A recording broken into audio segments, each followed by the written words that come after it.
तो चलिए फटाफट ब्रीफली एक बार हम लोग स्केलर्स एंड वेक्टर्स को रिकॉल करते हैं और फिर हम लोग बढ़ेंगे आगे।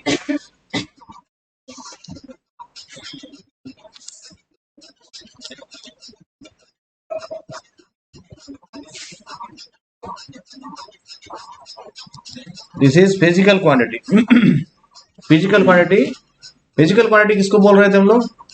क्वांटिटी का मतलब क्या होता है? पहला क्वांटिटी का मतलब समझे थे हम लोग। क्वांटिटी मतलब अमाउंट। क्वांटिटी का मतलब क्या है?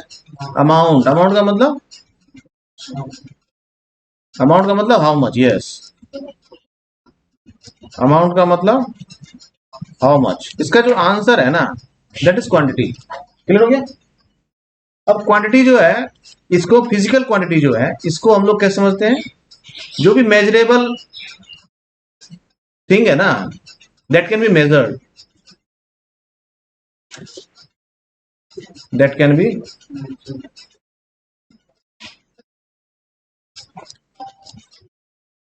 that can be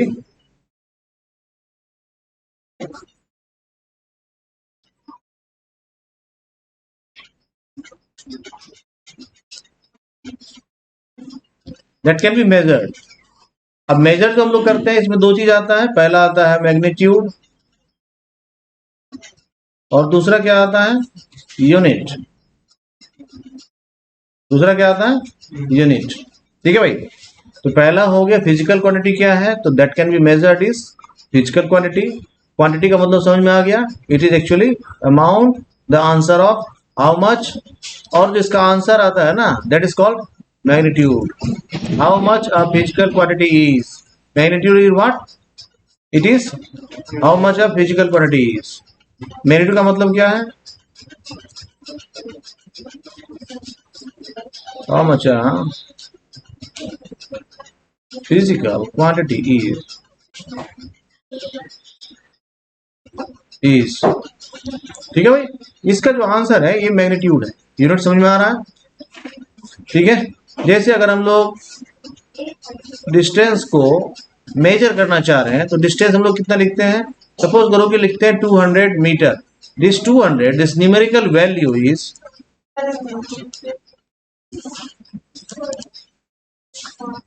this numerical value is what? Magnitude. ये जो न्यूमेरिकल वैल्यू है क्या है? मैग्नीट्यूड है। और ये न्यूमेरिकल वैल्यू जो है ये अमाउंट है। This is quantity, this is the answer of how much. ठीक है भाई। और ये क्या है हमारा? ये यूनिट है।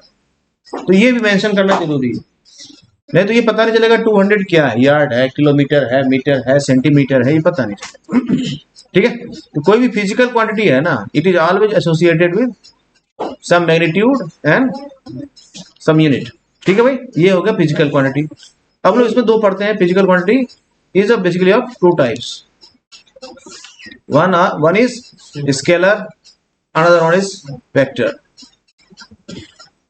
ठीक है भाई। स्केलर्स के बारे में हम लोग समझे थे। Scalar is without direction. Scalar is what?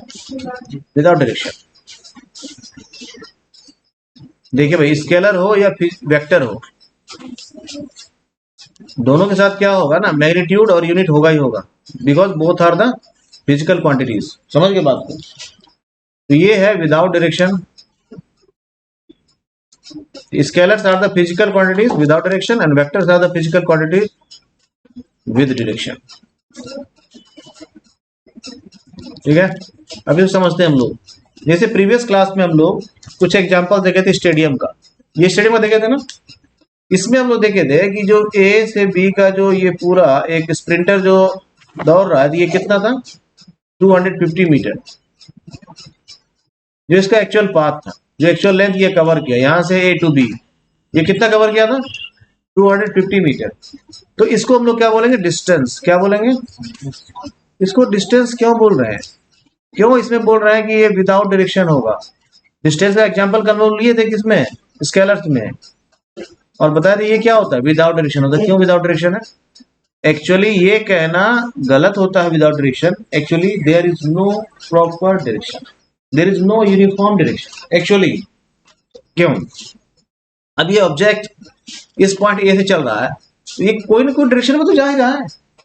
ये अगर सर्कुलर पाथ में जा रहा है तो हर पॉइंट पे डायरेक्शन इसका चेंज हो रहा है, ये अलग बात, लेकिन कोई ना कोई डायरेक्शन तो है। तो ये चेंजिंग डायरेक्शन की वजह से क्या कह सकते हैं हम लोग, पॉइंट ए टू बी का कोई एक डायरेक्शन नहीं बता सकते हैं क्या, ये ऑब्जेक्ट जो ए टू बी गया किस डायरेक्शन में गया, ये बताना संभव नहीं है। That's why it is called scalar. इसीलिए हम सीधा बोलते हैं विदाउट डायरेक्शन, डायरेक्शन है लेकिन यूनिफॉर्म नहीं है थ्रू आउट द जर्नी। लेकिन in case of displacement on air distance जो ए से बी का, इसको अगर हम लोग डिस्प्लेसमेंट बोल रहे हैं तो ये हम लोग बोल सकते हैं towards B, towards north, towards south, ऐसा बोल सकते हैं। क्यों, इसका पूरा जर्नी एक पर्टिकुलर डायरेक्शन में, इसीलिए ये क्या हो गया, डिस्प्लेसमेंट हो गया। और ये क्या होगा, हमेशा प्रॉपर डायरेक्शन में होगा, इसीलिए इसको हम लोग विद डायरेक्शन बोलते हैं। समझ में आया, समझ में आया भाई। इसीलिए जब भी वेक्टर होगा प्रॉपर डायरेक्शन में होगा, उसका डायरेक्शन एक यूनिफॉर्म होगा, उसका थ्रू आउट जर्नी का डायरेक्शन हम बता सकते हैं। लेकिन इन केस ऑफ स्केलर्स हम लोग थ्रू आउट जर्नी का कोई डायरेक्शन नहीं बताते। एक बच्चा था वो ऐसा सा जिग जैग पाथ में दौड़ रहा था मान लो, तो कोई ना कोई तो डायरेक्शन है भाई, यहाँ ये डायरेक्शन था, यहाँ ये डायरेक्शन था, इस जगह पर ये डायरेक्शन था, इस जगह पर ये डायरेक्शन था, लेकिन थ्रू आउट कोई यूनिफॉर्म डायरेक्शन नहीं है, इसलिए हम बोलते हैं विदाउट डायरेक्शन। क्लियर हो गया। लेकिन अगर ये एक पॉइंट से इस पॉइंट का शॉर्टेज डिस्टेंस हम लोग लिए है तो हम लोग बता सकते हैं इन दिस डायरेक्शन। डायरेक्शन समझ में आया, क्यों डायरेक्शन होता है वेक्टर्स में। बढ़े आगे, चलिए बढ़ते हैं आगे भाई, है ना।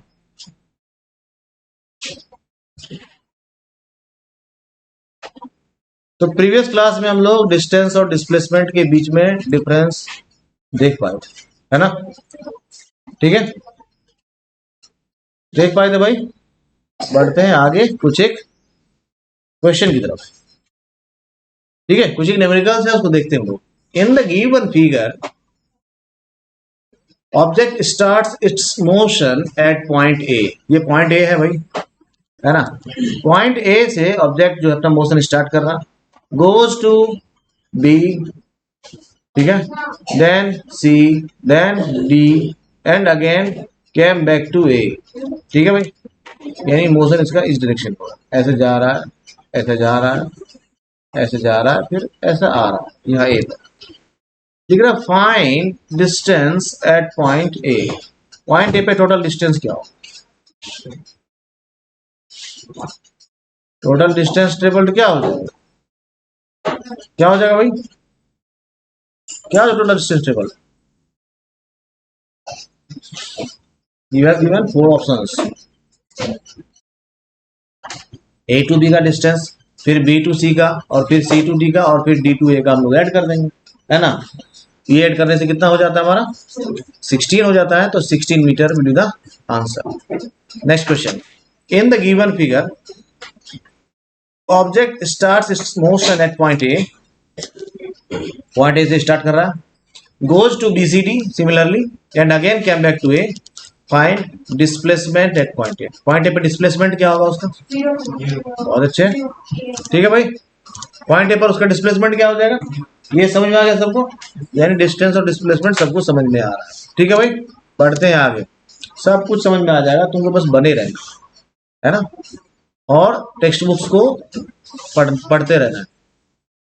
Vectors are physical quantities which possesses magnitude, direction, magnitude and direction, इधर मैग्नीट्यूड और direction, be magnitude and direction. Physical quantity है तो मैग्नीट्यूड तो होगा ही होगा, है।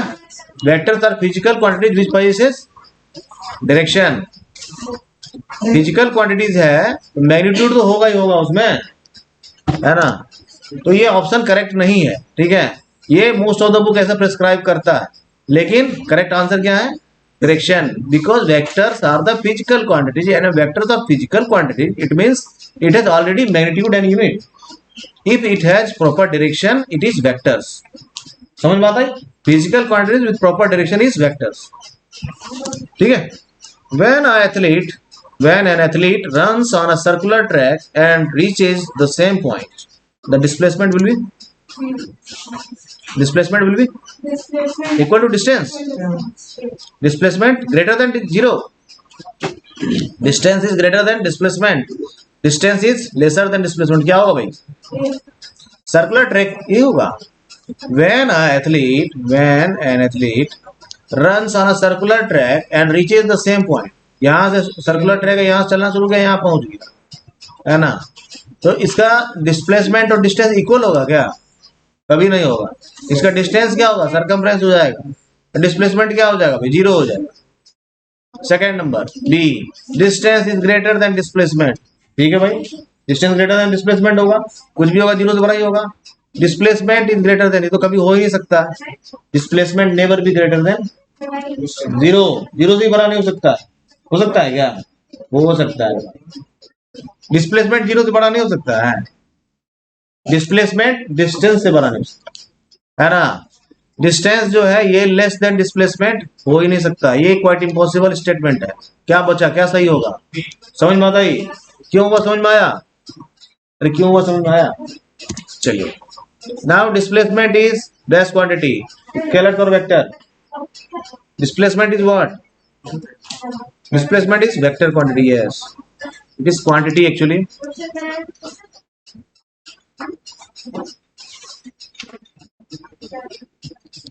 ठीक है भाई, displacement is what? It is vector quantity. Distance is what? Scalars. ठीक है। Now an object has moved through a distance, can it have zero displacement? Question है, कोई ऑब्जेक्ट है, कुछ एक सर्टेन डिस्टेंस ट्रेवल किया है, can it have zero displacement? If yes, support your answer with an example. बताओ, क्या ऐसा पॉसिबल है कि कोई ऑब्जेक्ट सर्टेन डिस्टेंस ट्रेवल कर ले और उसका डिस्प्लेसमेंट जीरो हो जाए? है पॉसिबल ऐसा? पॉसिबल है। अभी तो हम लोग देखे थे प्रीवियस केस में, स्टेडियम केस में, है ना। कोई भी ऑब्जेक्ट जो है, जरूरी नहीं सर्कुलर ट्रैक हो, कैसा भी ट्रैक चलेगा, where initial point coincides with final point, displacement will be zero। ठीक है भाई। एग्जांपल के तौर पर क्या है, ए टू बी गया और फिर बी टू ए आ गया, तो डिस्टेंस कितना हो गया? 60 किलोमीटर हो गया। डिस्प्लेसमेंट क्या हो गया? जीरो हो गया। ठीक है भाई, ए टू बी गया फिर बी टू ए आ गया, तो ए क्या हो गया हमारा? इनिशियल पॉइंट, और फाइनल पॉइंट भी क्या है? ए ही है। When initial point coincides with final point, the total displacement will be zero and the total distance traveled will be 60 kilometre in this case। समझ में आता है? क्लियर हो गया? आगे बढ़े, चलिए। Which of the following is true for displacement? It cannot be zero। Is it true for displacement? Displacement may be zero। Its magnitude is greater than the distance traveled by the object। Never be। किसी भी case में distance जो है वो हमेशा greater होगा। Displacement का magnitude कभी बड़ा नहीं हो सकता है डिस्टेंस। ठीक है भाई, हो सकता है क्या? हो सकता है क्या? नहीं हो सकता। Its magnitude can be zero, displacement का मैग्नीट्यूड जीरो हो सकता है भाई। अभी भी हम लोग देखे थे, when final point coincides with initial point, magnitude of the displacement is zero. Its magnitude is either less than or equal to the distance traveled by the object, never be greater than the distance traveled। ठीक है भाई, समझ बात आ गई? चलिए भाई, बढ़ते हैं हम लोग आगे और हम लोग समझते हैं स्पीड एंड वेलोसिटी को और कुछ यूनिट्स और उसका रिलेशन। बढ़ा जाए आगे, चलिए।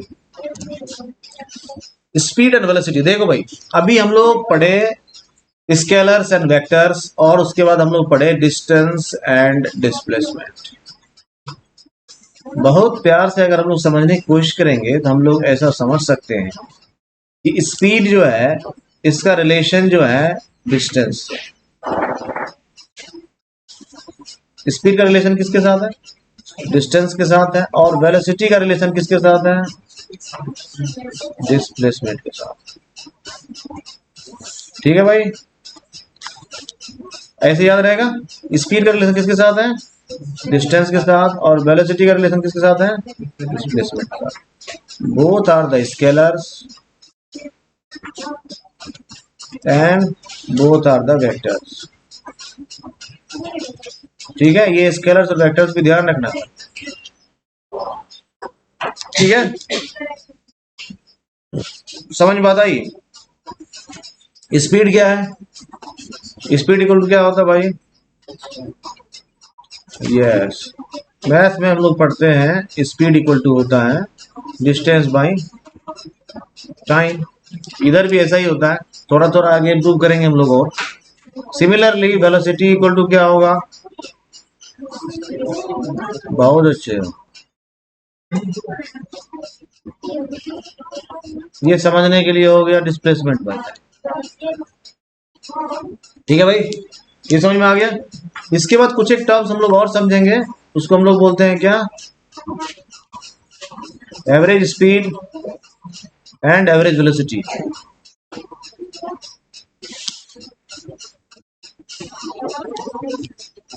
ठीक है भाई, ये समझ में आ गया?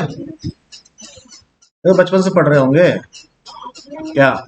Speed equal to distance by time. ठीक है, तो चलिए बढ़ते हैं आगे, है ना। स्पीड और वेलोसिटी में हम लोग क्या अंतर देख रहे हैं? स्पीड क्या है? The distance travelled by the object in unit time. यही unit time, per unit time के लिए हम लोग टाइम से डिवाइड कर देते हैं, it's called speed. While velocity is what? The displacement of a body in unit time is called velocity. ठीक है भाई, तो इसका रिलेशन किसके साथ हो गया? स्पीड का डिस्टेंस, हाँ डिस्टेंस के साथ। और वेलोसिटी का रिलेशन किसके साथ हो गया? डिस्प्लेसमेंट के साथ। ठीक है, स्पीड इक्वल टू क्या हो गया? Distance by time. Velocity equal to क्या हो गया? डिस्प्लेसमेंट। ठीक है, स्पीड क्या हो गया? स्केलर्स हो गया, और वेलोसिटी क्या हो गया? वेक्टर हो गया। समझ में आ गया? यहां तक समझने में कोई दिक्कत है क्या? तो इसको लिख लीजिए फटाफट। हैं आगे, तो ये क्या हो जाएगा? इधर इक्वल टू और ग्रेटर देन वेलोसिटी, जैसा हम लोग डिस्टेंस के लिए समझते थे। ठीक है भाई, और इट इज इधर इक्वल टू और लेस देन स्पीड, इसको भी लिख लेना। चलिए बढ़ते हैं आगे। स्पीड इक्वल टू क्या हो गया? Distance by time. ठीक है, और इसका यूनिट क्या हो जाएगा? डिस्टेंस का यूनिट क्या होता है? डिस्टेंस का यूनिट क्या होता है? मीटर। और टाइम का यूनिट सेकेंड। देखो यूनिट का मतलब हम लोग जब भी बात करेंगे, अब ऐसा यूनिट की बारे में बात करें। ठीक है भाई, समझ गए बात को? तो इजीली हम लोग स्पीड का यूनिट क्या लिखते हैं? Metre per second. चलिए क्वेश्चन है एक, वेलोसिटी का यूनिट क्या होगा?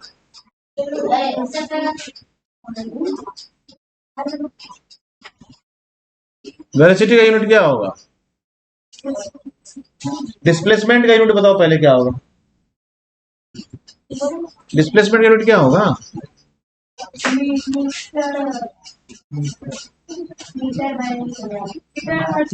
देखिए भाई, डिस्टेंस और डिस्प्लेसमेंट का ऐसा यूनिट सेम ही होता है। सिमिलरली स्पीड और वेलोसिटी का ऐसा यूनिट सेम ही होता है। ठीक है, इसका भी मीटर पर सेकंड होगा और वेलोसिटी का भी मीटर पर सेकंड। ठीक है, तो दिक्कत है क्या? चलिए, और इसका सीजीएस यूनिट क्या हो जाएगा? क्योंकि डिस्टेंस का सीजीएस यूनिट सेंटीमीटर होता है और टाइम का सेकंड होता है, इसलिए सेंटीमीटर पर सेकंड होता है। ठीक है भाई, तो सीजीएस यूनिट क्या हो जाएगा इसका? Centimetre per second in case of speed as well as in case of velocity. ठीक है, तो units of speed and velocity are the same. Speed is directly related to distance while velocity is related to displacement. ये हम लोग देख भी चुके हैं ऐसा क्यों है। ठीक है, आगे बढ़ते हैं। Now commercial unit of speed and velocity is kilometre per our. जो कमर्शियली हम लोग यूज करते हैं, देखिए भाई, it is not an SI unit, it is commercial unit. SI unit जो है वो क्या है? Meter per second. ठीक है, समझ गए? और कमर्शियल यूनिट क्या है? Kilometre per our. समझ गए? Now we will learn conversion of commercial unit to SI unit. 1 kilometer equal to 1000 meter, 1 hour equal to 60 minutes, and 1 hour equal to 3600 second, है ना? नहीं कोई दिक्कत है इसमें? तो kilometre per hour equal to, per hour का मतलब क्या होता है भाई? आवर जो है ना, 1 किलोमीटर पर आवर का मतलब होता है 1 किलोमीटर बाई 1 आवर। ये जो ऐसे लिखते हैं ना हम लोग, इसका मतलब ये होता है ना, जैसा 5/4 लिखते हो ना, इसको 5/4 लिखते हो, ऐसा ही है बस। 1 किलोमीटर पर आवर का मतलब है ऐसा ही, 1 kilometre per our, 1 kilometre per our, 1 kilometre में 1000 मीटर, 1 आवर में। ठीक है भाई, इनको कैंसिल आउट कर लेंगे तो कितना होगा, 5/18 मीटर पर सेकेंड, यानी 1 kilometre per hour equal to 5/18 metre per second. जब भी हमको किलोमीटर पर आवर को मीटर पर सेकेंड में कन्वर्ट करना होगा, वी हैव टू मल्टीप्लाई 5/18। समझ में आया अच्छे से? तो सिंपली क्या हो गया, 5/18 से मल्टीप्लाई कर दीजिए, कन्वर्ट हो जाएगा ऐसा ही यूनिट। चलिए 90 किलोमीटर पर आवर है, now we have to convert it into ऐसा यूनिट। क्या होगा, मल्टीप्लाई 90 इंटू 5/18, क्या हो जाएगा ये 25 मीटर पर सेकेंड। कोई दिक्कत है? Now second is 18 kilometre per hour, 18 into 5/18 it is 5 metre per second. ठीक है, बढ़ते हैं आगे। अंडर व्हाट कंडीशन और conditions is the magnitude of average velocity of an object equal to its average speed? तो इस सवाल को समझते हैं हम लोग। The magnitude of average velocity of an object is equal to average speed only if the object is moving in a straight line। थोड़ा सा समझना पड़ेगा यहाँ। अभी हम लोग लिखे थे प्रीवियस स्लाइड में एवरेज वेलोसिटी क्या होता है। एवरेज स्पीड इक्वल टू होता है भाई टोटल डिस्टेंस ट्रेवल्ड, ये डिस्टेंस लिखा हूं, travelled by total time taken.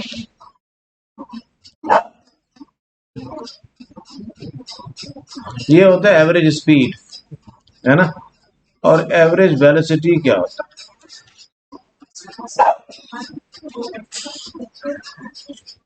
Average velocity के लिए तुमको थोड़ा जानना पड़ेगा दो टर्म को, that is called initial velocity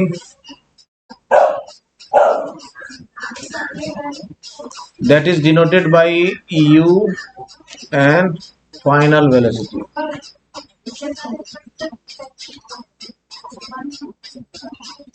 that is denoted by v। अब याद रखना ये लाइट में भी u v था, है ना, था ना। हाँ, तो इसको भी याद रखने का वही तरीका है ना, पहले इनिशियल होगा फिर फाइनल होगा, तो पहले u होगा फिर v होगा। इसीलिए हम लोग इनिशियल वेलोसिटी को क्या से डिनोट करते हैं, u से, और फाइनल वेलोसिटी को v से। चलिए भाई, इसके लिए हम लोग को इनिशियल वेलोसिटी और फाइनल वेलोसिटी समझना पड़ेगा। एवरेज वेलोसिटी जो होता है ये होता है, चलिए भाई, तो इनिशियल एवरेज वेलोसिटी होता है v प्लस u बाई 2, है ना। एवरेज निकालते कैसे हम लोग, ऐसे तो निकालते हैं, 2 क्वांटिटीज है तो बाई 2 करते हैं, इसीलिए एवरेज निकाले। और एवरेज हमारे पास दो वेलोसिटी है, one is initial another is final. इसको हम लोग क्या लिखेंगे, initial velocity plus final velocity by 2। ठीक है भाई, ये होता है एवरेज वेलोसिटी। एवरेज स्पीड और एवरेज वेलोसिटी में अंतर समझ में आया? This is the difference between average speed and average velocity. In case of straight line motion, average velocity equal to average speed. Average speed may be greater than average velocity sometimes, but never be lesser than average velocity. समझ में बताइए, average speed may be equal to average velocity. In this case, while object is moving in a straight line, average speed may be greater than average velocity in most of the other cases, but average speed never be less than average velocity। ये दिमाग में रखना अच्छे से, समझ गए बात को।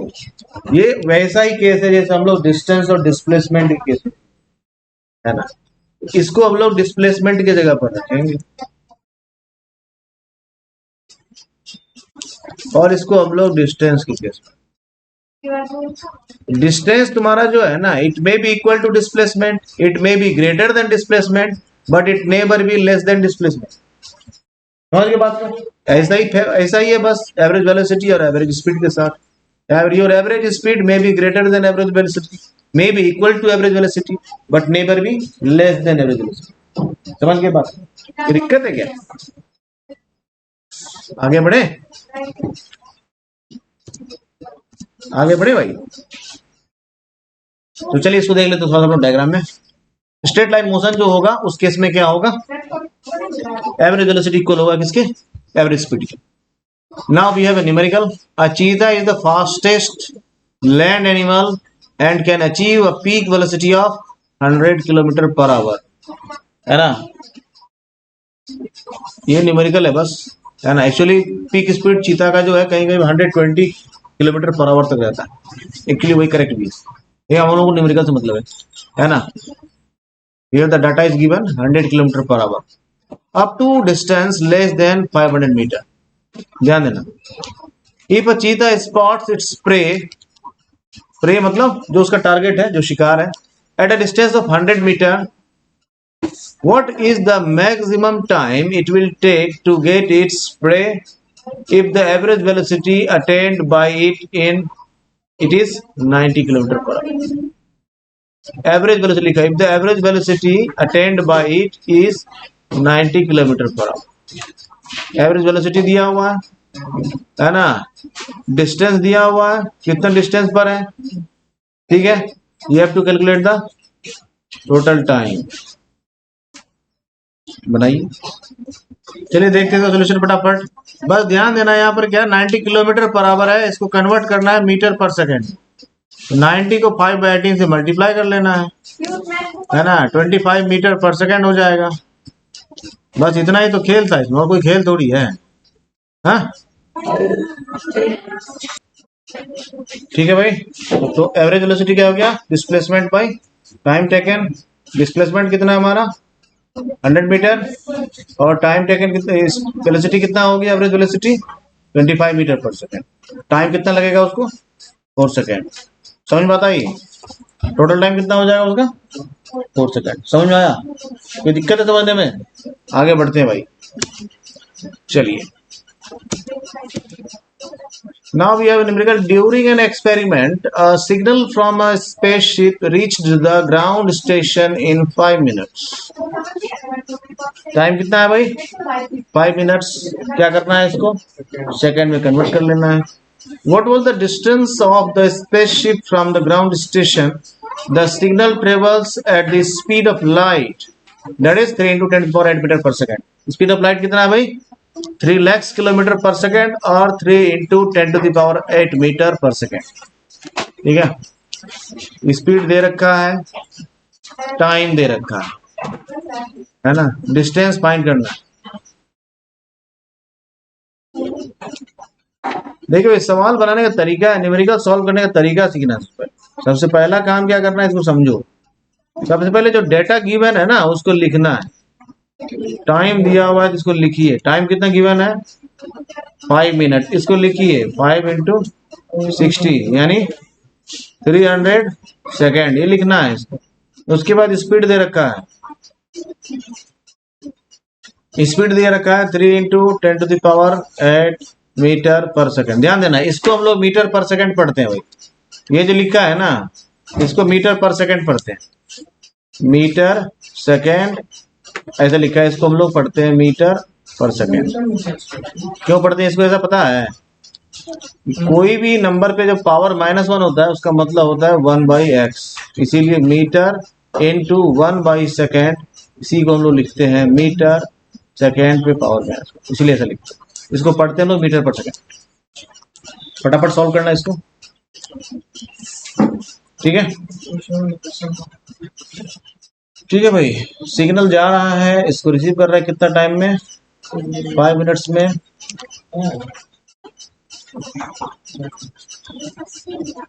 ठीक है, टाइम कितना है 300 second. Speed of the signal, distance equal to what, speed into time. नहीं,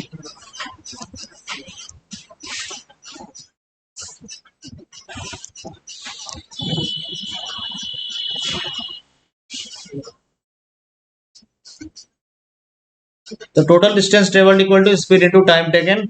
speed is what? It is 3 into 10 to the power 8 metre per second, while time taken is 300 second. दोनों को मल्टीप्लाई करते थे हम लोग. हाँ, 300 can be written in the form of 3 into 10 to the power 2. Scientific notation में लिखने में अगर किसी को परेशानी है तो बता सकते हैं, we can discuss it. 300 can be written in the form of 3 into 10 to the power 2. दिक्कत है इसमें समझने में दिक्कत है क्या? इसको साइंटिफिक नोटेशन बोलते हैं भाई, इसको समझना जरूर. 300 को हम लोग लिख सकते हैं 3 into 100, ऐसा लिख सकते हैं नहीं लिख सकते हैं? इसीलिए 3 into 100 can be written in the form of 10 square. लिख सकते हैं इसको, इसीलिए हम लोग 300 को 3 into 10 to the power 2 लिखते हैं. समझ में आता है भाई? अब देखना है भाई, पावर जो होता है वो एडिटिव होता है, यानी x to the power m into x to the power n. इस केस में क्या होता है? x to the power m plus n. ठीक है, यहाँ अगर 10 to the power 8 है into 10 to the power 2 है, ये हो जाएगा 10 to the power 8 plus 2, यानी हो जाएगा 10 to the power 10. ठीक है, यानी 3 into 3 9 और 10 to the power इन दोनों को हम लोग क्या करेंगे? 10 to the power 10 लिखेंगे. 8 into 2 नहीं लिखना है. ठीक है, 8 into 2 किस केस में होता है? If x to the power m bracket power n, इस केस में हम लोग लिखते हैं x to the power m into m. ध्यान देना, ये दोनों केस अलग है. तो यहाँ पर हम लोग ये केस डिस्कस कर रहे हैं, ये डिफरेंट केस. समझ गए बात को? इसलिए हमारा आंसर क्या हो गया? The distance of the spaceship from the ground station is 9 into 10 to the power 10 metre. किसी को दिक्कत है तो बताइए, किसी को दिक्कत है तो बता सकते हो. चलिए भाई, तो बढ़े आगे. चलिए, we have next problem. An object travels 16 metre in 4 seconds and then another 16 meter in 2 seconds. What is the average speed of the object? Find out the average speed. ठीक है, कोई ऑब्जेक्ट ये है, ये ट्रेवल कर रहा है 16 metre in 4 seconds. ठीक है भाई. सेकंड केस में it travels another 16 meter in 2 seconds. What is the average speed of the object? चलिए देखिए भाई फटाफट, है ना. टोटल डिस्टेंस ट्रेवल्ड कितना है भाई? 16 plus 16 32 metre. Total time taken कितना हो गया? 4 plus 2 6 seconds. To find the average speed. Average speed का फॉर्मूला क्या होता है? Total distance travelled by total time taken. Previous slide में लिखा था, है ना. तो अब एवरेज स्पीड क्या हो जाएगा? क्या हो जाएगा भाई? Total distance 32 by 6. आंसर हो गया. समझ बात आई? किसी को समझने में तकलीफ है तो बता सकते हैं. बन गया? बढ़ जाओ आगे क्या? चलिए, we have next problem. Usha swims in a 90 meter long pool. She covers 180 meter in 1 minute by swimming from one end to the other and back along the same straight path. ध्यान तो किधर जा रहा है? Same straight path को, है ना. पुल का लेंथ कितना भाई? पुल का लेंथ कितना है? 90 metre. And she covers 180 meter in 1 minute by swimming from one end to the other. इसका मतलब ये पूल है 90 मीटर है, यानी जा रही है और आ रही, तभी तो होगा 180 मीटर. नहीं समझ में आने से बताना है कि सर समझ में नहीं आ रहा है.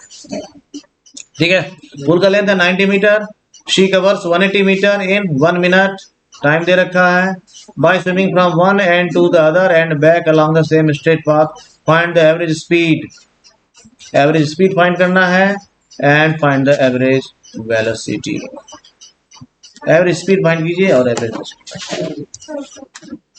ठीक है, ये उषा है भाई, पहचान लो इसको, है ना. और ये A to B जो है ये पूल है. ये स्विमिंग करते हुए जा रही है और फिर स्विमिंग करते हुए आ रही है ना. और ये फिर स्विमिंग करते हुए आ गई वापस, तो 90 मीटर गई और 90 मीटर आई, है ना। तो इसका मतलब 90 प्लस 90 कितना मीटर डिस्टेंस ट्रेवल की? 180 मीटर। टोटल टाइम कितना लगा इसको? 1 मिनट। इसका मतलब 60 सेकेंड्स।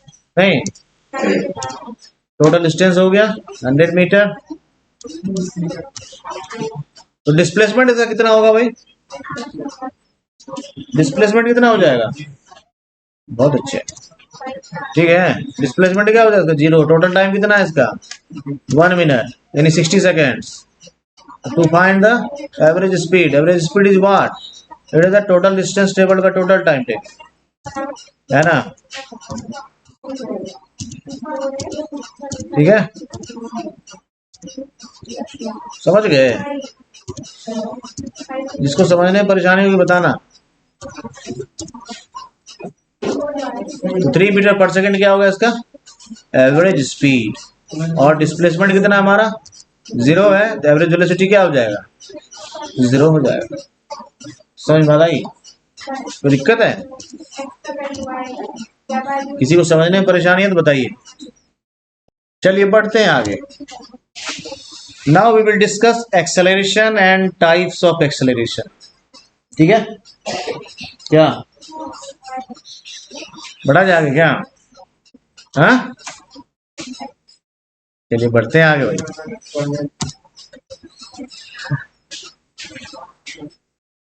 चलिए भाई फटाफट हम लोग देखते हैं एक्सेलरेशन। एक्सेलरेशन को समझने के लिए सबसे पहले हम लोग देखते हैं कार में। कार में हम लोग समझते हैं, जब तुम ड्राइविंग सीखने जाओगे तो तुमको बताया जाएगा कि एबीसी पढ़िए फिर से। ड्राइविंग का एबीसी क्या होता है? Acceleration break clutch. हाँ, तो ड्राइविंग का एबीसी यही होता है। ये है ए, ये है बी और ये है सी।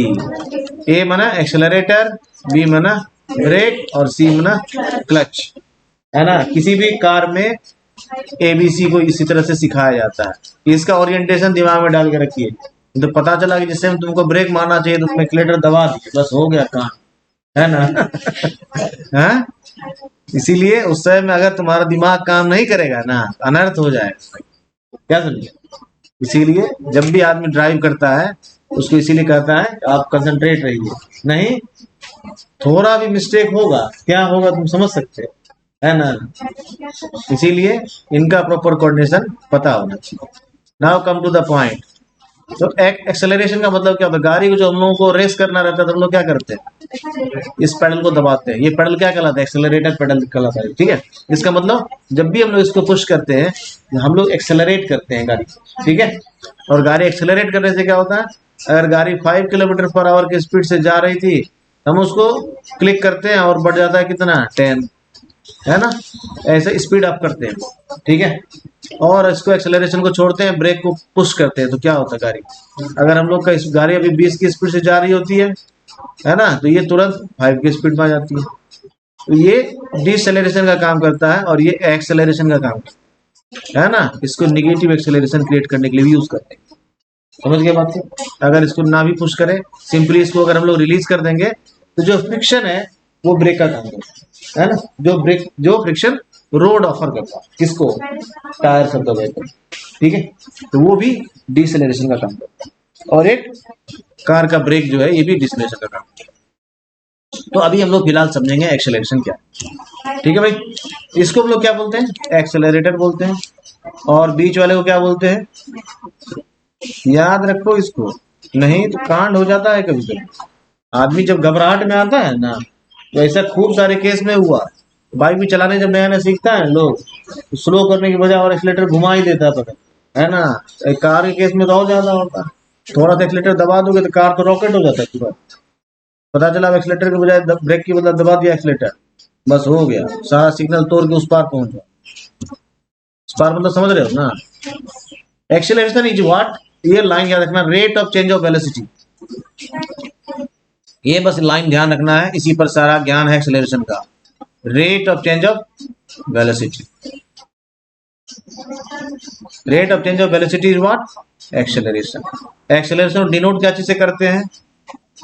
स्मॉल ए से। इनिशियल वेलोसिटी को क्या चीज से डिनोट करते हैं? स्मॉल यू से। याद रखना है ये सब,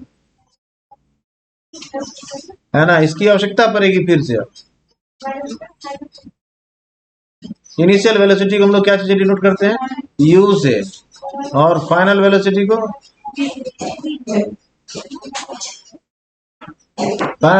को, वी से, ठीक है भाई। और एक्सेलरेशन को स्मॉल ए से। Acceleration is what, it is the rate of change of velocity. इसका अब हम लोग करेंगे इस लाइन का ऑपरेशन और समझ जाएंगे फिर एक्सेलरेशन होता क्या। इसमें तीन टर्म रखा हुआ है। पहला लिखा हुआ है वेलोसिटी, ठीक है, वेलोसिटी हम लोग ऑलरेडी समझ चुके हैं। सेकंड है change of velocity. Change of velocity का मतलब समझेंगे और फिर हम लोग समझेंगे रेट। बस इसको समझना है और एक्सेलरेशन का झंडा फहरा देंगे, है ना। वेलोसिटी के बारे में पता ही हम लोगों को। वेलोसिटी हम लोग बेसिकली टू टाइप्स का देखे थे, इनिशियल एंड फाइनल, है ना। तो वेलोसिटी क्लियर हो गया। किसी को वेलोसिटी समझने में दिक्कत है तो बताइए। चेंज का मतलब क्या होता है? चेंज का मतलब है पहले कुछ थे बाद में कुछ हो गए। The difference is change. Change का मतलब क्या होगा, डिफरेंस। सभी लोग कृपया यहाँ ध्यान दें प्लीज। चलिए भाई, तो चेंज क्या होता है, डिफरेंस होता है, समझ गए। तो मान लेता हूं कि अभी किसी बच्चे का हाइट 50 सेंटीमीटर था, अभी 150 सेंटीमीटर हो गया है। कितना चेंज हुआ, 100 सेंटीमीटर चेंज हुआ। ये हम लोग कैसे निकाले, इसको और इसको सब्ट्रैक्ट कर लिया, ठीक है। तो डिफरेंस जो है बाद वाले का और पहले वाले का जो था वो 100 सेंटीमीटर, तो इसको हम लोग समझते हैं चेंज, ठीक है। तो पहला वेलोसिटी समझ में आ गया, initial and final. Change in velocity क्या होगा, चेंज इन वेलोसिटी क्या होगा, हमेशा फाइनल माइनस इनिशियल होता है, याद रखना। फाइनल माइनस इनिशियल होता है ना, इनिशियल माइनस फाइनल नहीं होता कभी भी, याद रखना हमेशा, ठीक है। बाद वाले में से हम लोग पहले वाले को सब्ट्रैक्ट करते हैं। चेंज इन वेलोसिटी समझ में आ गया। अब है फिजिक्स में रेट का मतलब क्या होता है। ऐसे रेट का मतलब हम लोग क्या समझते, रेट का मतलब क्या होता है, हाँ सवाल। रेट का मतलब होता है विद रिस्पेक्ट टू मनी भाई। रेट का मतलब हम लोग प्रैक्टिकल लाइफ में ही समझते हैं, विद रिस्पेक्ट टू मनी। हम लोग जाते हैं सब्जी वाले बोलते हैं भाई साहब आलू क्या रेट, मतलब आलू का पैसा में क्या वैल्यू है ना, पैसा के रिस्पेक्ट में उसका क्या वैल्यू, उसी को हम लोग प्रैक्टिकल लाइफ में रेट बोलते हैं, है ना। फिजिक्स को पैसे से कोई मतलब है क्या, फिजिक्स जो है अमीर आदमी के लिए वही व्यवहार करता है जो गरीबों के लिए करता है। तो फिजिक्स क्या बोलता है, अगर कहीं रेट लिखा हुआ देखिए, फिजिक्स को पैसे से कोई मतलब नहीं है ना। फिजिक्स को मतलब है किससे, टाइम से। प्रैक्टिकल लाइफ में हम लोग गीत गाते हैं, time is more precious than money, but actually we have money is more precious. लेकिन फिजिक्स जो है इसको ट्रू सेंस में एंजॉय कर रहा है। फिजिक्स कहता है no, we have time is more precious, नहीं only precious, money has no meaning for us, है ना। पैसा का हमारे लिए कोई वैल्यू नहीं है, ऐसे फिजिक्स बोल रहा है, मैं नहीं बोल रहा, है ना। हम लोग ने थोड़ा वैल्यू है फिजिक्स के लिए बता रहा हूं, फिजिक्स की पैरवी करना, ठीक है भाई। इसलिए फिजिक्स क्या बोलता है, अगर फिजिक्स में कहीं भी रेट लिखा हुआ देख लीजिए तो समझ जाइए विद रिस्पेक्ट टू टाइम। तो इसको दिमाग में याद रख लेना।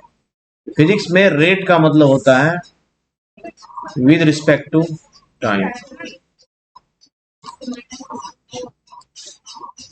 इसीलिए प्यारे बच्चों, जब भी आप कभी रेट लिखें अलग से ये लिखने की जरूरत नहीं है विद रिस्पेक्ट टू टाइम, है ना। कुछ एक साइंस का बुक मिलेगा, है ना, जिसमें अगर एक्सलेशन लिखेगा तो लिखेगा the rate of change of velocity with respect to time is called acceleration. भाई साहब रेट लिख ही दिया तो विद रिस्पेक्ट टू टाइम लिखने की क्या जरूरत है, नेता कही थी तो चोर कहने की क्या आवश्यकता है, समझ के बात को। तो अगर लिखा है रेट तो इसका मतलब ही होता है फिजिक्स में विद रिस्पेक्ट टू टाइम, समझ गए बात को। तो चेंज इन वेलोसिटी समझ में आ गया, v minus u is the change in velocity. अब है रेट ऑफ, आराम से समझेंगे कोई दिक्कत नहीं है भाई, सब समझ में आ जाएगा, ठीक है। समझ गए बात को कि नहीं। Rate of change of velocity is what, v minus u by with respect to time. Rate का मतलब क्या होता है? चेंज इन वेलोसिटी, पहले हमको पता ही है। रेट का मतलब with respect time, with respect to time velocity में जो चेंज हुआ है इसको हम लोग क्या बोलेंगे? एक्सेलरेशन। ये समझ में आया? अगर किसी को ना समझ में आया तो बता सकते। Acceleration is what? Acceleration is what? It is v minus U by T. कहां से आया? समझ में आ गया? Change in velocity v minus U, rate of change of velocity v minus U by T, acceleration equal to what? v minus U by T. अभी हम लोग आगे पढ़ेंगे फर्स्ट इक्वेशन ऑफ मोशन, यहीं से आ जाता है भाई। इसको हम लोग अगर सॉल्व करना चाहेंगे तो क्या होगा?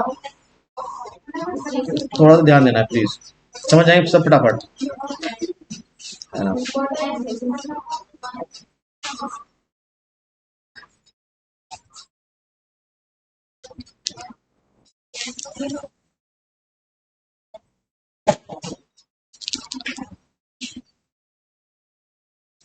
देखिए भाई, यहीं से फर्स्ट इक्वेशन ऑफ मोशन आ जाएगा, है ना?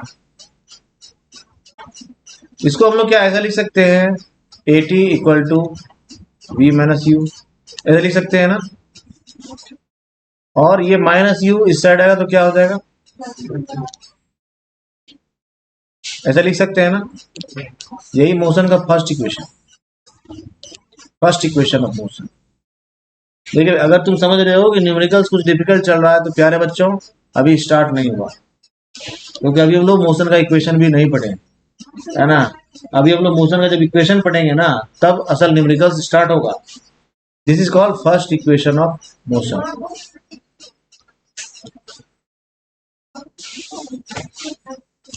ये फर्स्ट इक्वेशन ऑफ मोशन जो है ना, इसको हम लोग ऐसे समझ लिए, अगर तुम चाहो we can easily understand by the help of graph also, है ना? ग्राफ से मोशन इजीली निकल जाता है ना?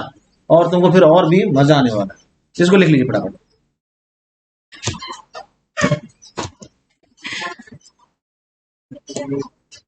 देखिए भैया, एक्सेलरेशन क्या होता है? कभी हम लोग क्या करते हैं? स्लो डाउन करते हैं और कभी हम लोग एक्सेलरेट करते हैं। एक्सेलरेशन एक्चुअली व्हाट क्या है? It is change in velocity by time. Change in velocity का मतलब क्या हो गया? Difference in velocity. डिफरेंस का मतलब क्या हो गया? v minus you, final velocity minus initial velocity, है ना? It is actually what?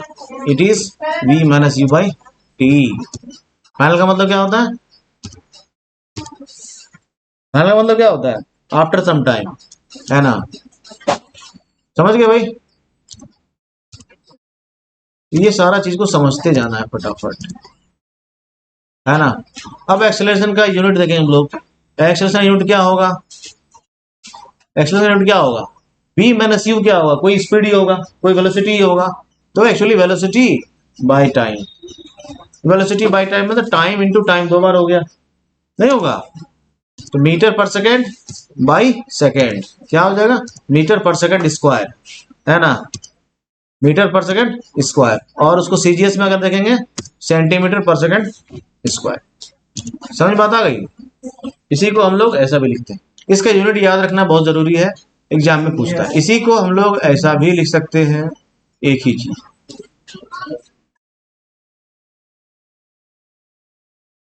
है ना? इसको भी पढ़ते हैं मीटर पर सेकेंड स्क्वायर। क्या पढ़ते हैं इसको? Metre per second square, metre per second square ऐसा पढ़ते हैं इसको, ठीक है भाई?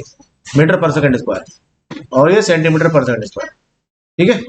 तो एक्सेलरेशन का यूनिट क्या हो जाएगा? मीटर पर सेकेंड स्क्वायर, ये याद रखना, ठीक है? लिख लीजिए फटाफट इसको। तो चलिए बढ़ते हैं आगे। एक्सेलरेशन जो है इसको हम लोग थोड़ा देखते हैं। एक है पॉजिटिव एक्सेलरेशन, एक है नेगेटिव एक्सेलरेशन, और एक है जीरो एक्सेलरेशन, ठीक है? इसको हम लोग थोड़ा समझेंगे। पॉजिटिव एक्सेलरेशन क्या है? जब कोई चीज स्टार्ट हो रहा है तो स्लो से स्पीड अप हो रहा है, क्या हो रहा है? इसका मतलब एक्सेलरेशन क्या है? पॉजिटिव है। और स्पीड से स्लो डाउन कर रहे हैं तो क्या है? एक्सेलरेशन नेगेटिव है ना? समझ गए बात को? जब वेलोसिटी अप हो रहा है, जब प्लेन लैंड कर रहा है, इसका मतलब डिसेलरेट हो रहा है, नेगेटिव एक्सेलरेशन हो रहा है, ब्रेक अप्लाई हुआ, ठीक है भाई, इसका मतलब वो क्या है, निगेटिव एक्सेलरेशन। और जीरो एक्सेलरेशन क्या है, कांस्टेंट स्पीड से जा, है ना, तो वो क्या होगा, plane moving with constant speed. इस केस में क्या एक्सेलरेशन है, जीरो, है ना, समझ के बात को, जीरो समझने में दिक्कत है कुछ। जब भी हम लोग गाड़ी स्टार्ट करते हैं तो क्या करते हैं, एक्सेलरेशन घुमा, एक्सेलेटर घुमा रहे हैं, स्पीड अप कर रहे हैं, वो पॉजिटिव एक्सेलरेशन। आगे कुछ आ गया ऑब्स्टेकल, ब्रेक अप्लाई किया, तो हम लोग क्या कर रहे हैं, रिटार्डेशन कर रहे हैं उसको। देखिए एक्सेलरेशन को, निगेटिव एक्सेलरेशन जो होता है उसी को रिटार्डेशन भी बोलते हैं, डिसेलरेशन भी बोलते हैं, है ना, ये सब एक ही टर्म है भाई, ठीक है। या निगेटिव एक्सेलरेशन, ये जो है निगेटिव एक्सेलरेशन,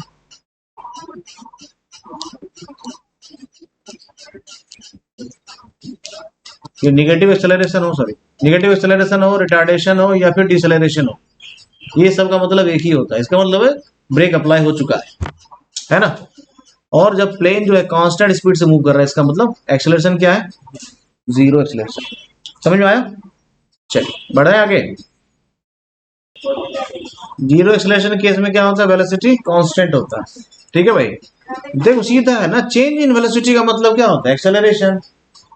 अगर कांस्टेंट वेलोसिटी से कोई ऑब्जेक्ट मूव कर रहा है, इसका मतलब u जो है ये किसके इक्वल हो जाएगा, v के। चेंज इन वेलोसिटी क्या होगा, इसका मतलब जीरो नहीं हो जाएगा, v माइनस यू क्या हो जाएगा, v minus U by T होता है। न्यूमरेटर जीरो हो गया तो डिनोमिनेटर कुछ भी हो, इससे क्या फर्क पड़ता है, वैल्यू तो जीरो ही होगा। इसीलिए जब भी कोई ऑब्जेक्ट कांस्टेंट वेलोसिटी से चलता है तो उसका एक्सेलरेशन जीरो होता है। रीजन बताया कि ये रीजन, मैथमेटिकली अगर इसको एक्सप्लेन करने की जरूरत पड़े तो ऐसे कर सकते हैं। समझ गए भाई। Earth rotating on its axis is an example of, हाँ भाई, earth rotating on its axis is an example of, कौन सा एक्सेलरेशन होगा, क्यों होगा जीरो एक्सेलरेशन, क्यों होगा, क्योंकि इनिशियल वेलोसिटी और फाइनल वेलोसिटी दोनों क्या है, सेम ही है भाई। तो डिफरेंस चेंज इन वेलोसिटी क्या हो जाएगा, zero. A car starting from rest and moving is an example of positive acceleration. नहीं, एक्सेलरेट कर रहे हैं तभी तो गाड़ी आगे बढ़ रही है, ठीक है। सिमिलरली अगर गाड़ी में ब्रेक अप्लाई हुआ, the distance travelled bye a body in a given direction in unit time is called, जल्दी बताइए, क्या स्पीड, क्या होगा, the distance travelled bye a body in a given direction in unit time is is क्या होगा, velocity. क्यों, इन a given direction, है ना, ये इसको बना दिया वेक्टर। अगर डायरेक्शन नहीं दिया रहता तो हो जाता क्या, speed. This is the difference between speed and velocity. समझ में आता ही। चलिए, which of the following statements are correct, units of speed and velocity are different. ये क्या करेक्ट है क्या, पहला तो पहले ही गलत है भाई। अभी हम लोग देखे थे कि स्पीड और वेलोसिटी का यूनिट क्या है, सेम है, meter per second. Units of speed and velocity are same, units of velocity and acceleration, units of speed and velocity are same only in MKS system। ठीक है भाई, समझ बात आ गई। तो ये सिर्फ सही है, बाकी सब गलत। चलिए, now we have a numerical, a bus decreases its speed from 80 km/h to 60 km/h in 5 seconds, find the acceleration of the bus। देखो भाई, इसको हम लोग सबसे पहले बनाने का तरीका सीख। इसमें क्या है ना, जब भी हम लोग ऐसा सवाल है, सवाल को पढ़ना है पहले, रीड इट मल्टीपल टाइम्स। अ बस डिक्रीजेज, ये ध्यान देना, इसका मतलब है रिटार्डेशन हो रहा है ना, इसीलिए पढ़ना बड़ा अच्छे से जरूरी है। अ बस डिक्रीजेज इट्स स्पीड फ्रॉम, है ना, ये क्या है, इनिशियल स्पीड है। इनिशियल वेलोसिटी क्या हो गया, 80 km/h। समझ में आया, बहुत अच्छे। v क्या हो जाएगा भाई, 60 km/h, ठीक है। टाइम कितना हो गया 5 सेकेंड। एक्सेलरेशन का फॉर्मूला क्या होता है भाई, तो ये लिखिए, एक्सेलरेशन वाला निकालना हमको। अब है सॉल्यूशन, ऐसे लिखना पड़ेगा पहले, क्या गिवन है उसको लिखिए पहले। गिवन है u, गिवन है v, गिवन है t, find out the value of a, ऐसा लिखिए। फिर रिक्वायर्ड फार्मूला जो है उसको भी लिखना है। एक्सेलरेशन इक्वल टू क्या होता है, v minus U by T होता है, इसको लिखिए, ठीक है। अब इसका वैल्यू डालना है और आंसर कैलकुलेट करो, तो बनाओ फटाफट इसको।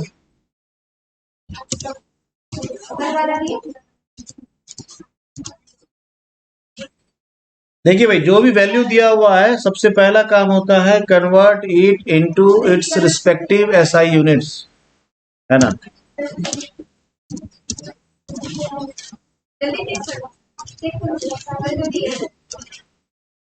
इसमें इनिशियल स्पीड लिख लिए, फाइनल स्पीड लिख लिए, और उसके बाद हम लोग टाइम लिख लिए।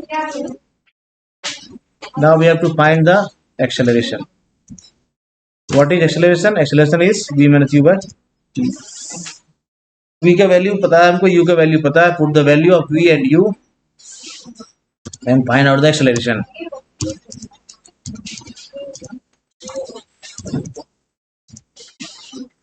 ठीक है भाई। अब देखना यहां पर, क्योंकि यहाँ पर बस जो है स्पीड को डिक्रीज किया है, इसीलिए हम लोग जब इस तरह का सवाल न्यूमेरिकल सॉल्व करते हैं एक्सेलरेशन का वैल्यू हमारा निगेटिव आएगा। This negative sign indicates that the retardation has occurred. अगर ये पॉजिटिव आता है इसका मतलब एक्सेलरेशन था, है ना। लेकिन यह निगेटिव साइन जो था इसका मतलब क्या हो गया, रिटार्डेशन है। समझ गए बात को? नेगेटिव साइन क्या बता रहा है, वेलोसिटी ऑफ बस इज डिक्रीजिंग। चलिए next, a train starting from a railway station and moving with uniform acceleration attains a speed of 40 kilometer per our in 10 minutes, find its acceleration.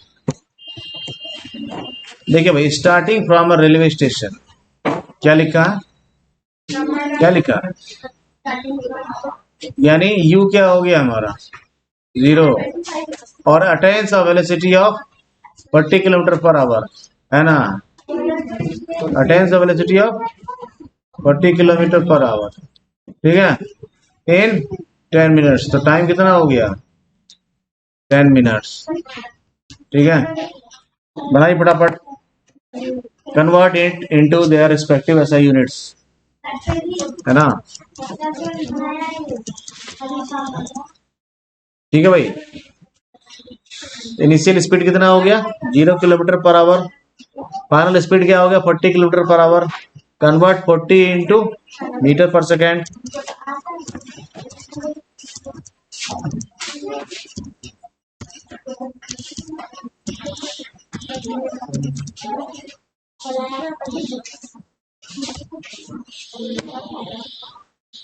ठीक है भाई, तो ये हो गया इसका सॉल्यूशन। तो आज के लिए इतना ही।